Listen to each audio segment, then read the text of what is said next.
Well, good afternoon. Hope you've all been having a great conference.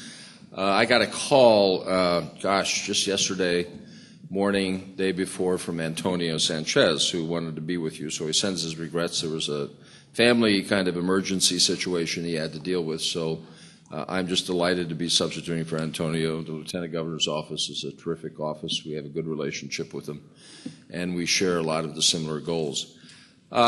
I'd like to just take a minute before we introduce the panel about the Economic Development Commission. It may not be a familiar organization to you, but we are an 18-member group, now expanded to 24 members. The governor just signed legislation last week. We have 4 legislative members on it, the economic development chairs and the minority ranking. We have 5 members of the cabinet on there, including Rogers Weed, the Commerce Department, Agriculture, Transportation, Employment Security, Workforce Development Board, and 15 members from the private sector representing business, big and small, higher ed, labor, ports. So it's an interesting group. The job the commission has, as was pointed out, is to look over the horizon and see what it takes to build prosperity. My career has been involved with answering that question in different contexts, other states, national level, global level. And I believe Washington State has the assets, the capabilities, the will, the desire to be the rock star of innovation in the world, not just here in this region, but for the entire world. So the theme of this particular panel is about export development. Say a few things about that. 95% of our customers are outside the United States. So our potential for developing sales, revenues, selling products and services, creating jobs, ultimately some state revenue, which is desperately needed right now down in Olympia, is tremendous. In the goods front, $53 billion of exports. In the service area, it's estimated about $17 billion. Intangibles, things like architectural and engineering services, R&D services, software, financial services, and so on, rapidly growing.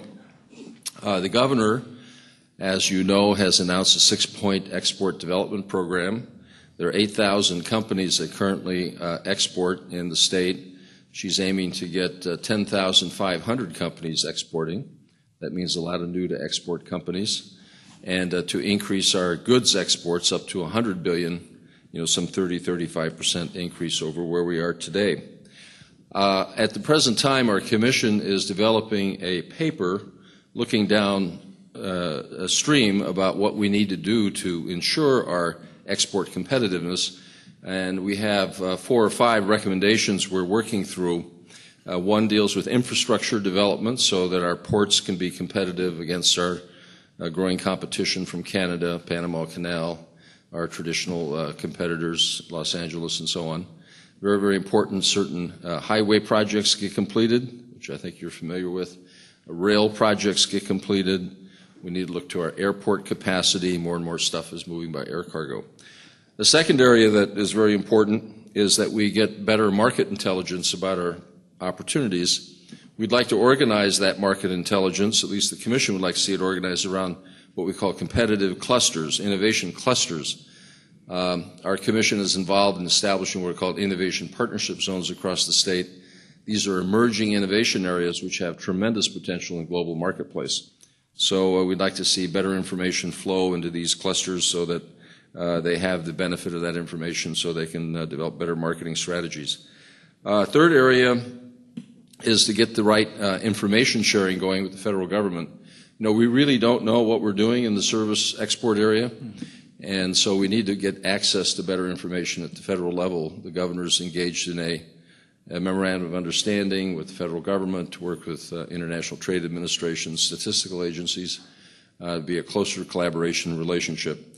And that's important information for a $3 million initiative that was launched a few months ago that sets up 6 programs or 6 centers around the state that are supposed to provide export assistance services. Finally, the federal government has a big influence over kind of the terms of trade, And things like free trade agreement, things like China's indigenous innovation policy, which is kind of a policy for ripping off IP, and a number of other issues that we have at the global level, federal level. We need to be very aggressive as a state to let our delegation know, the administration know what's going on, and if there are some key barriers in the way, key issues that are important to our future, we should be talking in a unified way to try to influence federal policy. So anyway, let me stop at that point. There's a lot to say about how we build ourselves a competitive economy, the role of innovation in being competitive, but we will leave that for future forums, and we'd be pleased to be working with you going forward. So our panel, we have three very distinguished people here. The plan is I will introduce each panelist. They will have 3 or 4 minutes in order to provide a little more background on themselves and perspective, make a few key points that they would like to share with you. And then we'll move on to the next panelist and the next panelist. And then when that round is done, I have 2 or 3 questions I was going to ask the panelists, but then we really want to open it up for interaction with the group here. So hold on to your questions. And you'll have that opportunity in not too far distant future here. Okay, first of all, I'd like to introduce Anthony Hempstead.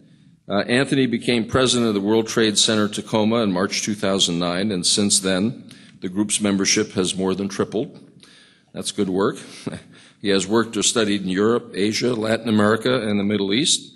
He helped found the first private university in the former communist countries of Central Europe and taught politics and government courses there. He later built one of the largest public affairs businesses in Central Europe and ran that for a decade. And prior to his time in Europe, Anthony worked for several U.S. senators in D.C., including covering trade and international affairs issues for Senator Daniel Evans. Anthony returned to Washington State in 2003, served as city manager in Maple Valley.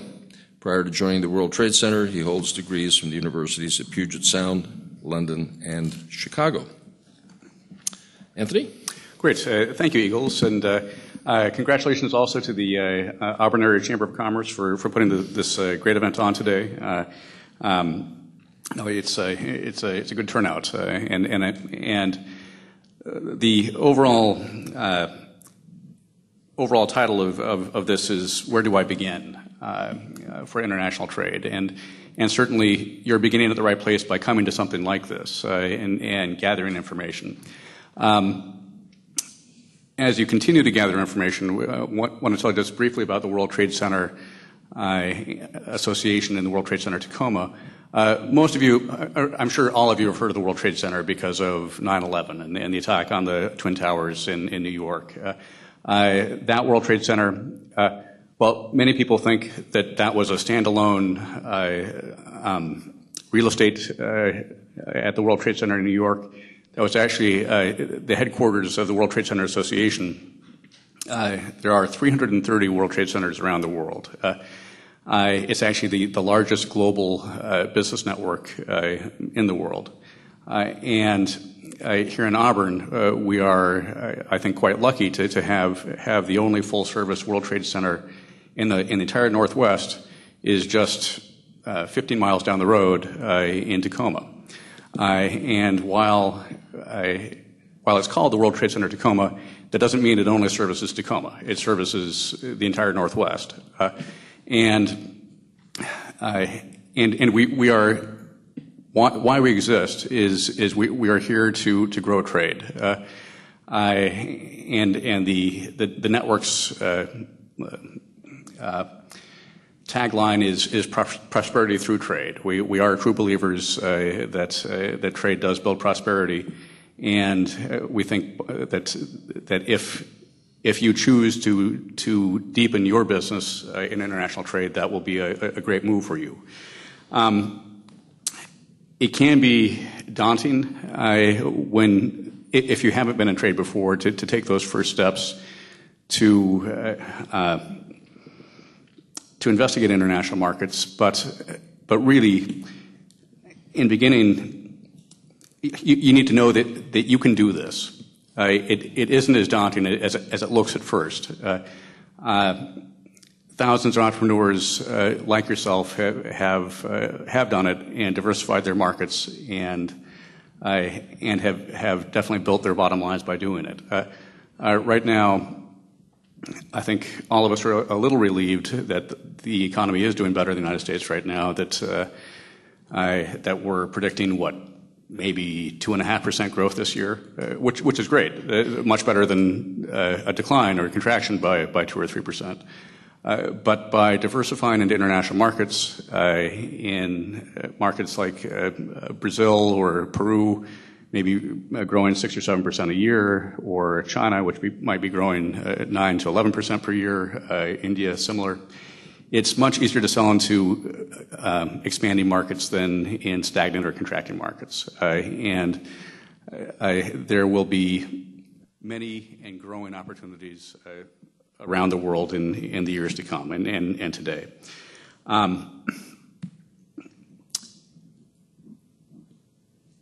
Many questions you have to answer for yourself before you do start internationally. Would recommend that you sit down with people from the Washington State Department of Commerce or the Federal Department of Commerce or the World Trade Center. And I should mention that I live in Kent. I work in Tacoma. I drive through Auburn twice a day. Happy to stop in and grab a coffee and chat about what it is that you're trying to do and how it can help. Unlike Department of Commerce and other groups, we are a private organization. We're a 501c6, so we're a not-for-profit. But we do encourage people to join. But that first coffee, that first consulting is free, and then membership is actually quite inexpensive, and there's some information outside on that. But then we can help with research. We put several trade missions together per year because it's at some point it's vital that you meet the people that you're going to be trading with. We do matchmaking, and again that's an advantage of having 330 World Trade Centers around the world. People who know people and can vet your potential partners in other markets. And many other things to say, but I think I've gone well beyond my 3 or 4 minutes, so I will stop now and pass it on. Okay. Well, thank you very much. Thank you. Andrew Crowder will be your next panel speaker. Andrew Crowder is the Business Development Manager for the Clean Technology Program in the Washington Department of Commerce International Trade Group. He's responsible for promoting Washington clean technology companies in Washington's key overseas markets. I might add that our governor, was promoting clean tech at her trip to China, Vietnam, this past couple of months ago, and she's off to France, Air Show, and then Hamburg, Germany, my understanding is, as well. And this is a key market segment that's been identified by the governor's office to be promoting. Anyway, Andrew, before joining Commerce in July 2003, he worked as a buyer for a leading Japanese food processing company that sourced product from Washington, Oregon, and Idaho. His work took him on frequent trips to rural areas of the Northwest, as well as on trips to Mexico and Ecuador. Prior to that, Andrew taught English for 3 years in Hyogo, Washington, sister state in Japan, and helped establish the ongoing sister city relationship between Sequim and Shisho City. How am I doing? Okay? You're doing great. Yeah, you're doing great. Shh, a lot of shh. There. Anyway, Andrew has undergraduate degrees in international studies and economics and an MBA with emphasis on marketing and international business, all from the University of Washington in Seattle. He speaks Japanese and enjoys traveling to Japan to visit family and friends there. Andrew? Thank you, Eagles. That's who I am. I work for the State Department of Commerce, and we changed our agency name a year and a half or so ago. It used to be the Department of Community, Trade, and Economic Development. And by the time you got finished saying that, people had sort of moved on to their next thought. And so, commerce sort of explains what we do. And it's our mission to be the voice of the business community, on Capitol Hill in Olympia. So I spend my day talking to businesses and going out as often as I can and seeing businesses. And we do, as we all know in this room, I think, but I think we need to trump this more from the rooftops. We do some incredible things in this state. We have,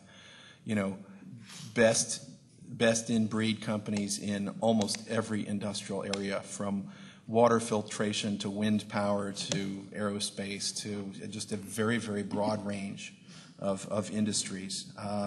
And we have an economy that embraces both, specialty agriculture and aerospace and, sort of everything in between. So we're blessed with a very diverse economy and with interesting companies in every subsector. And I'm lucky enough to have a job that takes me out to visit lots of these folks. When I worked for the Japanese company, before I came to this state, one of our vendors was Mohawk Northern Plastics right here in Auburn. They're now AMPAC. But working with those folks was always a lot of fun. They were very responsive, and they would respond to our sometimes unreasonable demands from our Japanese retail customers to produce very high-end stuff. So I'm glad to be here in Auburn. Grateful to be invited to be part of the event today, and glad to be speaking to you. How we're structured in the International Trade Unit is we have staff in Seattle. That's where the International Trade Unit is located, and we're tasked on industry sectors. So we have a manager for the aerospace industry. We have somebody that does biotech and biomedical. Clean tech is me. And let's see, there's one other that I'm slipping my mind right now.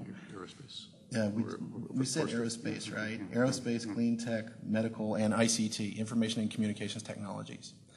But if your company doesn't fall within those industry areas, don't worry, we will help anybody. But we've chosen to focus on developing contacts in those areas. But we're more than happy to talk to any Washington company and see what we can do to help you grow your business overseas. So we've got Seattle-based staff, and then we deliver services through a network of contractors. Now, the state constitution doesn't let us have employees overseas.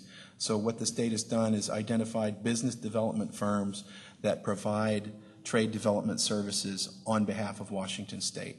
So, we used to have contractors that only represented us in 7 countries, 7 key markets. Now it's something like 23, and I can no longer do that list from memory. But sort of broadly, we have contractors in Japan. We have a contractor in China that also represents us in Thailand and Vietnam and a little bit in India. We have a contractor in Mexico that represents us in Mexico. And then we have a contractor that represents us in Europe. And when I say Europe, I mean basically from the North Sea to the Black Sea.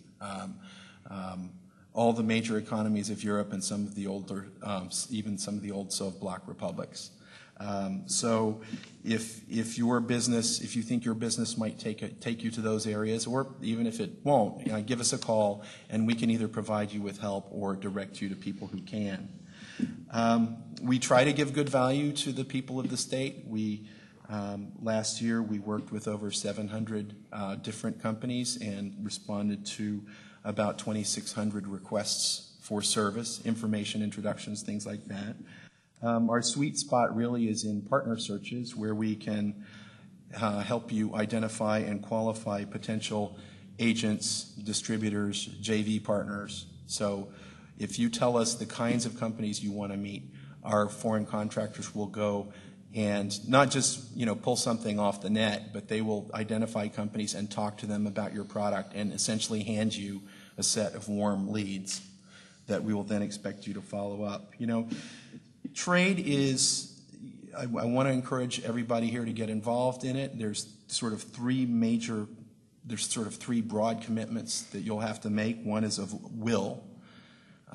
You got to get your top management to buy into the notion of trade. It is a discipline, like any other discipline in business, like law, like banking. It's got its own specialized vocabulary. It's got a body of of good, sound industry practice that you can adhere to. But the thing is, there's people to help you. And Washington is, I think, 10th in the United States in terms of population, but we've got some amazing international companies, you know, Boeing, Microsoft, the usual suspects. And because those large companies are here, the launch pad is already developed that small to medium enterprises can use. We have deep expertise in the state in freight forwarding, in banking, in accounting, in law. So the launch pad for small to medium enterprises is built. Please use it. Okay? The second broad commitment you will have to make is to make a plan. Lots of small companies exhaust themselves by responding to trade leads that come in from their fax machine or these days over the internet. I dated myself with the fax machine reference, I expect. But, you know, a good way to do trade is to plan it, is to sort of pick your markets and not simply follow leads around the globe. Especially small companies will exhaust themselves. So plan. And finally, ultimately, we'd like you to make a commitment to travel. Everything we do in our office is ultimately geared towards getting you on a plane. I know that you've heard this message many times today, but you have to do business face-to-face, ultimately. So we would expect and be pleased if you made the commitment up front as you're embarking on international trade to budget some time for travel. That is, you know, who I am broadly. That's what we do, and I look forward to hearing some questions at the end of the presentation. Great. Thank you, Andrew.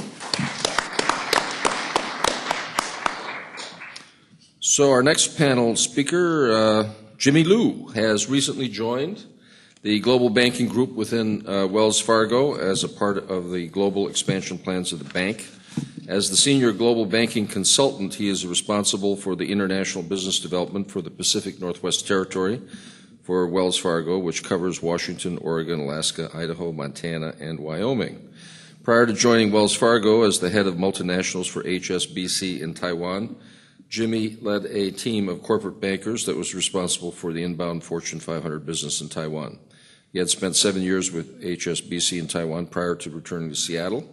Jimmy started his banking career with U.S. Bank's Overseas Banking Group in Seattle under the guidance of senior international bankers that originated from the Rainier Bank through the various mergers in the late 80s and early 90s. He is a graduate of the University of Puget Sound.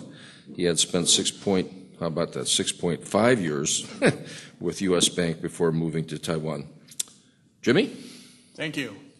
I guess to sort of start off, I just recently came back about 2 months ago, having spent 7 years in Taiwan, and I've seen a sort of the full cycle of how companies evolve into international business. And as Andrew said, I think the way things evolve as a company, typically what happens is that you start out selling to your market locally, and that may be directly to your end buyer or to distributors. Eventually, you will come across a distributor who will help you distribute overseas. At that point in time, it's someone onshore here in Washington or maybe somewhere in the United States that's helping you doing this. And at some point in time, you realize that the market overseas is quite large. There may be other potentials. And so you start to travel abroad, as Andrew has said, on trade delegations, finding buyers out there. And so you lined up these prospects and you start to sell directly overseas. But at this point in time, you're still billing them in US dollars. Then at some point in time, you realize you have competitors who's doing exactly the same thing. And they have a rep office there, someone there working for them to coordinate all the sales over there.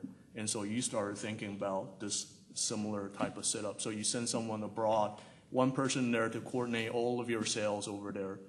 And then as the competition heats up, your competitors start selling in local currency terms.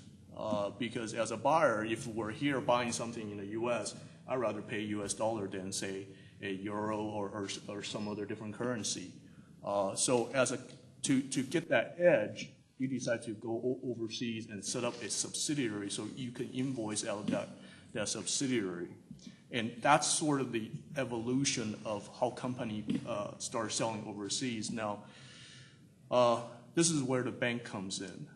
Bank help business do a couple of things. One, manage the liquidity, meaning that typically you have account payable, account receivable. There's going to be a gap. You need some liquidity, a working capital facility to help you bridge that gap. The other piece of it is really to help you mitigate the risk. Now, when you were selling originally to the distributor here, relatively little or no risk. You met the guy, you shook the guy's hand or gal's hand, and you know, if something were to go wrong, you call the police station. Then suddenly you start moving overseas. Well, there's some risk involved. What happens if the guy across the border doesn't pay you? Well, this is where the bank comes in terms of mitigating that risk. So as the risk increases, this is where a bank can come in and help you mitigate that risk and facilitate those trades. And to sort of tie it all in where banks can really play and help you with banks that have infrastructures overseas, offices and branches overseas. This is where you really become relying upon the banks to assist you along the way, along with our government partners in getting you to overseas to expand that business. So this is sort of where the private sector, the banking folks can help you along every single one of those steps. Now that I'm working with Wells Fargo, you know, we are in a process of expanding globally. Through the merger of Wachovia Bank, we have acquired approximately 30 plus representative and branches overseas.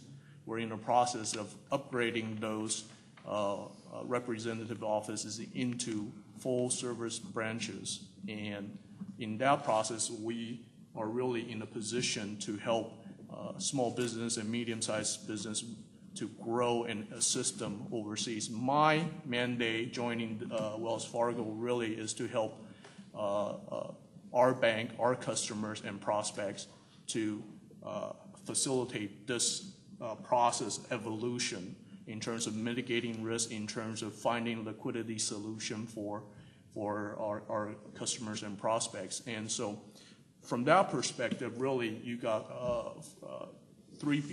couple of pieces, I guess. One, you have assistance from our government partners who could help you find that prospect, that market, to develop that bridge, and the banks to really to facilitate the financial risk and the liquidity requirement of each and every single one of your needs out there. And so really we are, Wells Fargo is really uniquely qualified to do this in particular because we're really a core middle market bank. And we have a commercial banking group plus a business banking group. And so you could sort of grow with us as a bank. Not to say that there's no other bank. There's plenty of other banks out there that could do the same thing. You just have to find the right one that fits your need. And certainly it will be a key component of your going abroad process.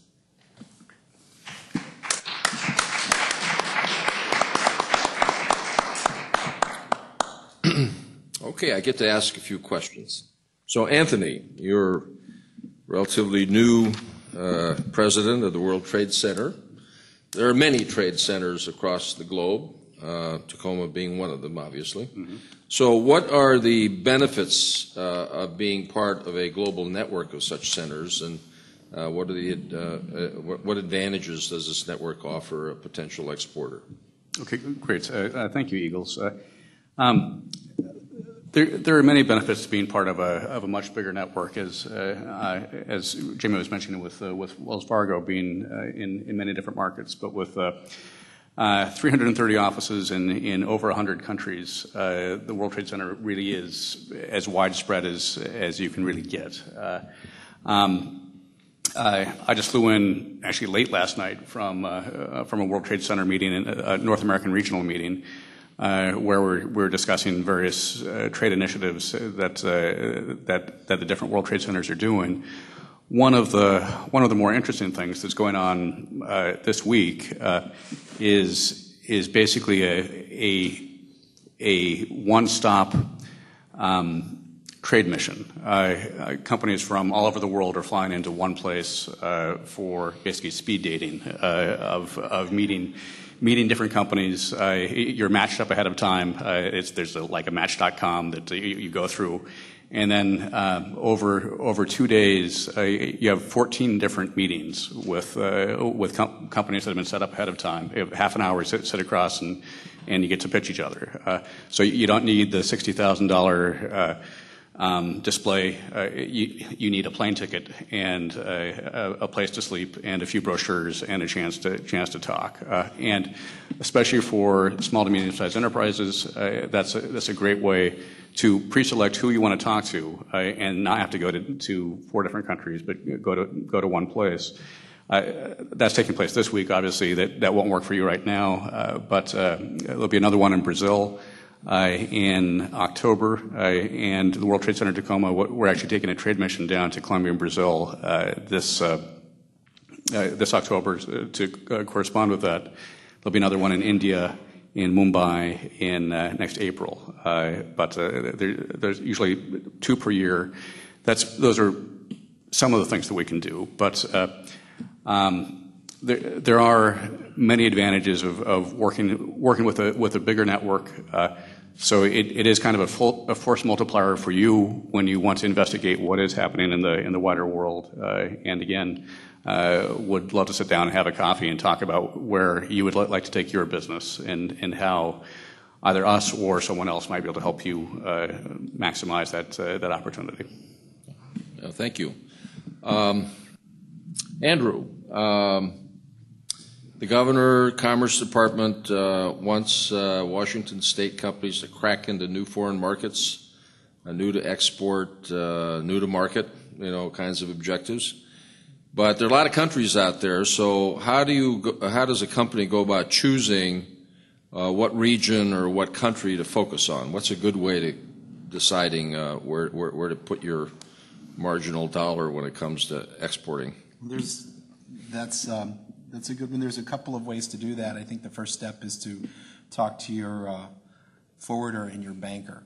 If you don't have a freight forwarder in the international trade business, you need to start thinking about that, because I've had companies who have had substantial international sales, but they always let their customer pick the forwarder, and you want the forwarder to be your advocate, not your customers. If you've got something hung up in a foreign port earning, demurrage fees, storage fees while it's sitting there on the dock. So talk to your forwarder, talk to your banker.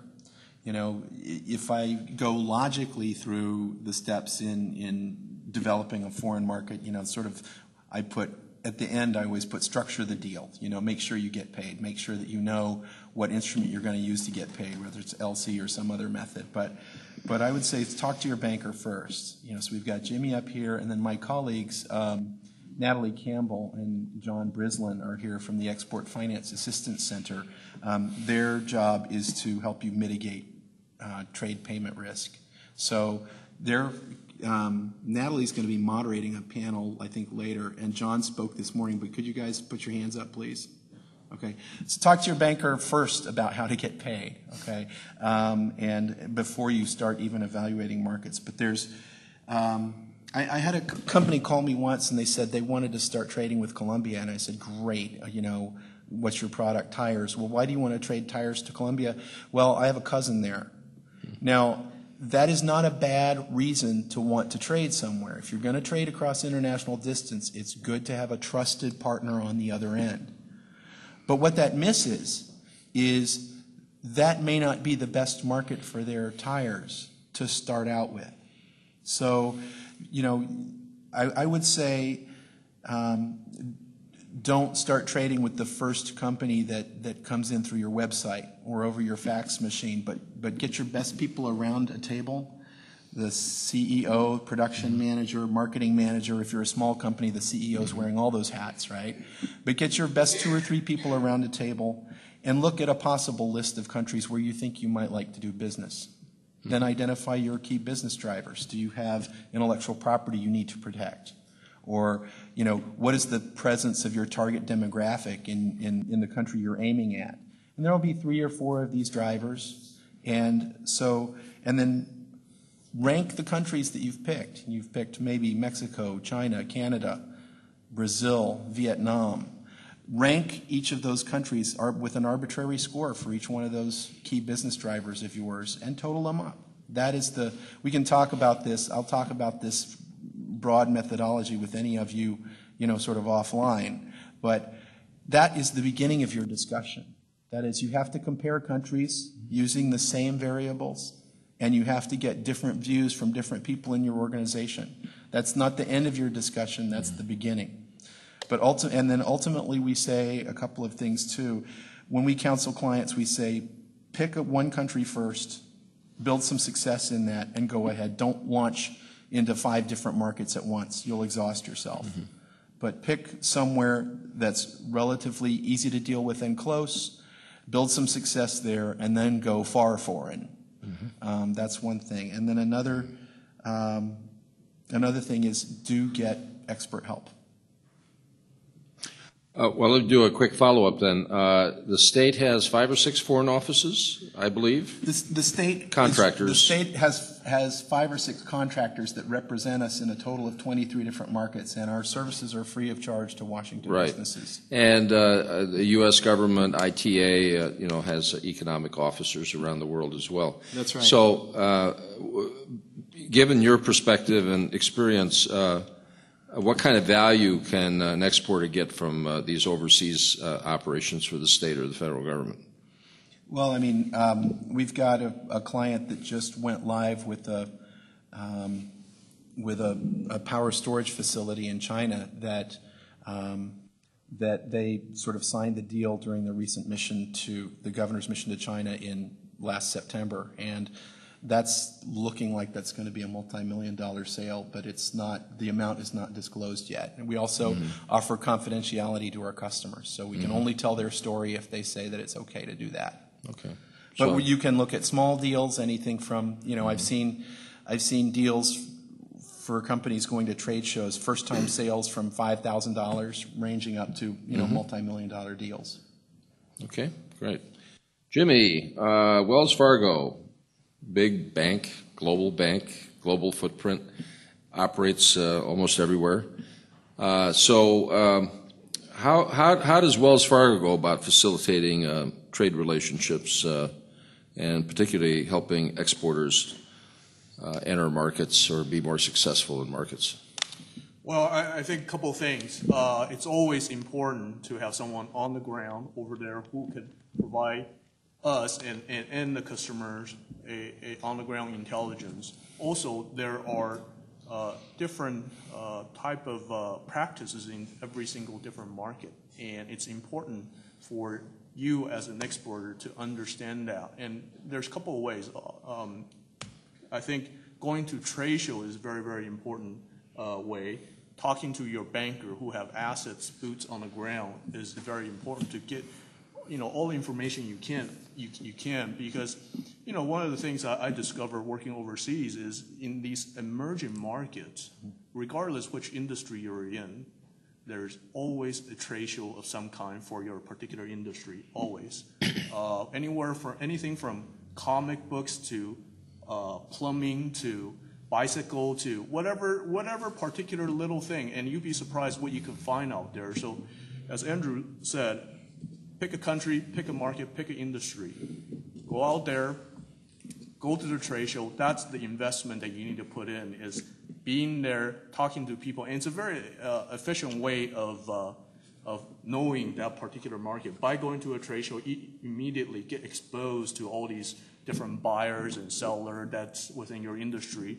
And then secondly, ask your bank whether or not they could be of assistance while you're over there. If they could give you some market intelligence, if they could give you some ideas of how to structure potential transaction that you may have. And I would even suggest that meet with your banker, regardless who you bank with now or who you bank with in the future, is understanding what things that banks could do for you in terms of mitigating those risks and also providing those liquidity to assist you to leverage on your existing skills and market powers that you may have in the U.S. to go overseas. Mm-hmm. Well, a quick follow-up. A lot of risks in international trade, right? I mean, currency risks, political risks, natural disaster risks. I mean, we just saw that situation with Japan. So in the risk management arena, how are you engaged in helping deal with some of those variables? I may not be touching on all the major risks involved, Sure. but those are at least three that come to mind. Sure. There's a couple of things. In terms of financial risk, the very obvious is the foreign exchange. When you first start out, you're going to probably be billing in U.S. dollar. There's no foreign exchange risk. But as you grow, that's going to be a component which bank can help you facilitate. Payment risk, whether you're selling initially when you're doing directly overseas, you may be selling on letter of credit or on documentary terms. Those are kind of risks that bank could assist you with. In terms of political risk, that is a little bit more difficult. What we could do is advise you on the current situation in a particular country. Give you an example, Egypt, when they had all that hubris happening over there. We have several of our exporters that sold on letters of credit to Egypt, and at some point in time, they shut down all the banks for, I think, a couple of weeks. And, we have people on the grounds there who's contacting the bank, and the banks are giving us the information that as soon as they're open, they'll be paying on the letters of credit. Because banks sort of work in a very different arena where your reputation and your ability to pay will facilitate future business. Now, if you stop payment on a particular trade payment today, tomorrow, no other bank in the world will deal with you. So from that perspective, it's very, very important. And now you as an exporter, having that information, you're going to be able to sleep much better at night rather than sitting there with no information.